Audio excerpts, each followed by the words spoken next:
An interval is the distance between two pitches. There are two type of intervals. So you have the harmonic and melodic. The harmonic is when the two notes are played at the exact same time. So for this example here, we have C and E. They're played at the exact same time. They're whole notes. So we know that's harmonic. Kind of like when the choir is singing, they sing at the same time. Harmony, that's a harmonic interval, okay? And you also have melodic interval. So it's still an interval, but the notes aren't being played at the same time.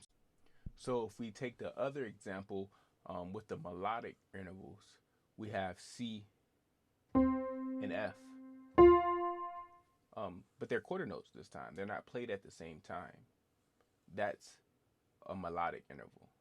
So harmonic played together, melodic played separately. Labeling intervals.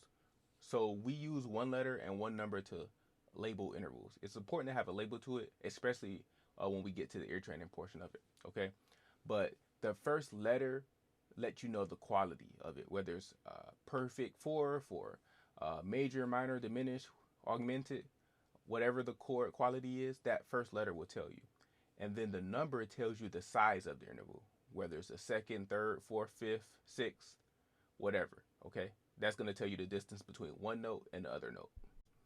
Okay, so let's label some intervals, okay? The only intervals that can be perfect is octaves. We have C to C, right? Fourths, so perfect fourth or perfect fifth. The best way is to just memorize the fifth of every key. Or the fourth or the octave, right? So let's say, if we're in G, right? We're in the key of G. Perfect fourth will be from G to C, right? Perfect fifth, G to D, or the octave, G to G. Okay.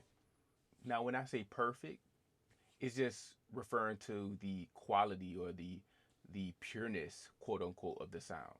So a perfect interval can only be a fourth, a fifth, or an octave, which is unison. So one last thing to know about intervals is they can be ascending or descending.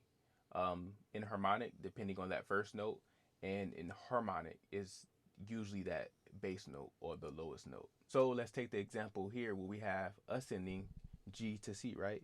G to C. If we count the spaces in between, 1, 2, 3, 4, it's a perfect fourth, right? But if we take that same example and we go from G down to C, 1, 2, 3, 4, 5, it's a perfect fifth, right? So you saw it's the same notes, but if we went G up to C, it's a perfect fourth. But if we went G down to C, it's a perfect fifth. Let's take another example. Let's say we had G to B, right? It's a third, major third, right? But if we took G, and I'll use this one just so it can stay in the treble clef, and we went down to B, what is it now? It's a minor six, right? 1, 2, 3, 4, 5, 6. It's a minor six.